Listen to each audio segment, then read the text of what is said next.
Chapter 20. A roaring success. No, Aunt Scarlet, Silas screamed.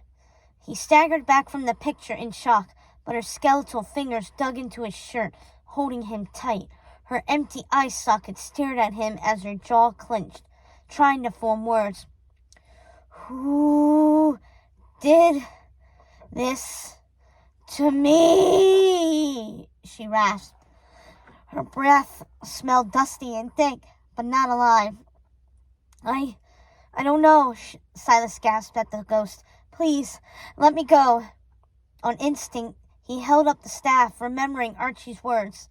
The staff will protect you. Suddenly, it pulsed with red light and exploded, driving back the ghost of his aunt. No! She shrieked, trying to shield her empty eye sockets from the glow. Stay back, Silas said, directing the light toward her this time. Still half out of the picture frame, she shrieked again, like a banshee as her skeletal form thrashed and writhed in pain. But he held the staff up and drove her back, just like that. She went up in a puff of reddish smoke. Silas blinked, but when he looked back, the ghost was gone. All that remained was the photograph with her frozen in time. She looked normal, cheerful, and proud to cut the ribbon to open the camp. He leaned in closer, studying the image, looking for anything amiss. That was when he saw something. Her dark shadow lurked behind her on the sand, cast by the blazing sun hitting her frame. It should have been human-shaped, of course, but it was blurry and misshapen. The more Silas peered at it, the more it started to resemble something else. Her shadow looked like that of a lion. No, that's impossible, he gasped.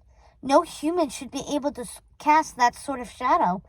But then, footsteps echoed through the mess hall. Silas jerked around with the staff raised protectively. Stay back, I'm warning you. But it was only Timothy, standing in the kitchen holding a juice box. He frowned in concern. You okay in there? Natasha poked her head through the door. Yeah, you've been acting strange lately. Maybe you should go see Raffi. He always helps me when I'm sick. Oh, right. I was just messing around with my staff, Silas said, trying to cover for his actions. He looked down, feeling foolish for getting caught talking to a photograph. He glanced back at the pictures hung in a neat row along the wall. But they only look like regular photographs now, their subjects frozen for an ephemeral moment, mere snapshots of time. Blink, he thought, and the moment passes forever. Oh, cool, Timothy said, perking up. Maybe we can play Avengers later? I'll be Cap, and you can be Hulk. Or maybe Thor, the god of thunder? Silas grinned. No way. I call Iron Man. But Natasha butted in. Not until after you finish your fractions, remember? Timothy grimaced and whispered to Silas. She's definitely Thanos. Am I right? Jeez, if I'm going to be a villain, Natasha said, then I'm playing Loki, god of mischief. With that, the twins returned to finish their schoolwork, despite Timothy's protests. They could be heard arguing all the way back to their apartment. The door swung shut, finally quieting their bickering. Silas fell over the mess hall. Silas had felt cheerful when they were around, but now uneasiness crept back in. He could still feel his aunt's ghost tearing at his shirt and smell her dank breath wafting out of her skull's jawbones. He glanced down at his shirt. Was that a smudge on it, where she'd grabbed him? He examined it closer, but it could be from anything, including his breakfast. He shrugged it off. I'm tired. That's all, he told himself. He hadn't slept well for days, not since the accident, due to all the horrible nightmares piercing his sleep. He thought about how his mom had become a zombie since having George. Silas wondered if he'd come into the world red-faced and squalling. Probably, he thought with a wince. Being tired could make you hallucinate and see things that weren't there.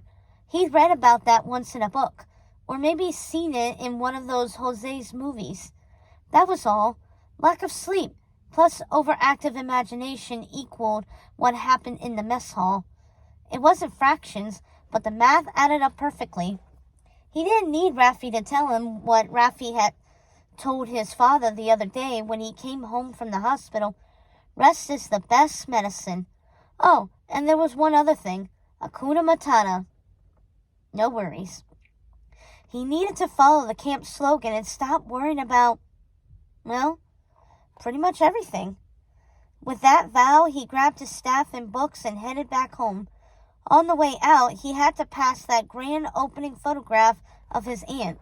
He tried to ignore it, but his eyes seemed to have a mind of their own. They tracked over her smiling face. The picture looked perfectly normal, frozen in time like it should be.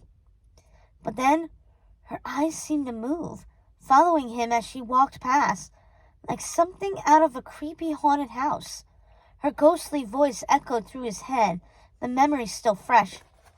Who did this to me? He shivered at it. He had no idea what that could mean.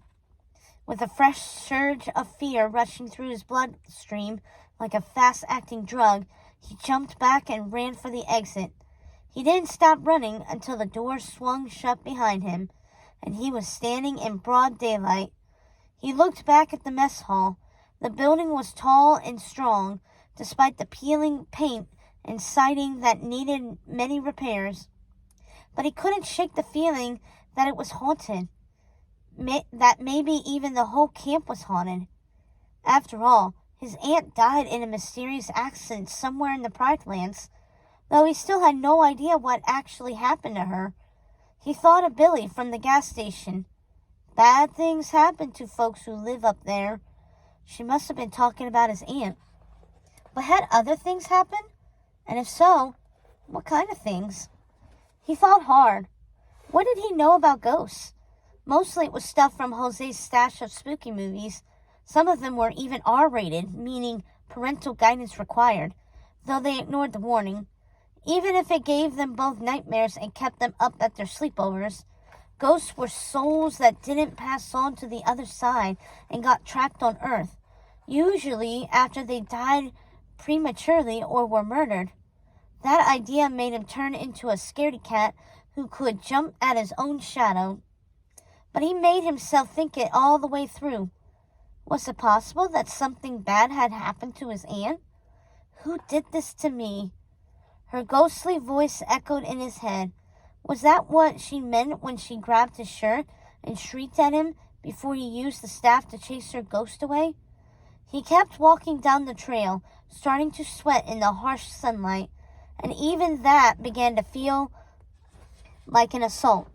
Everything out here seemed dangerous, even deadly, from the terran to the cactus and trees to the bugs and predators that roamed the Pride Lands. But ghosts?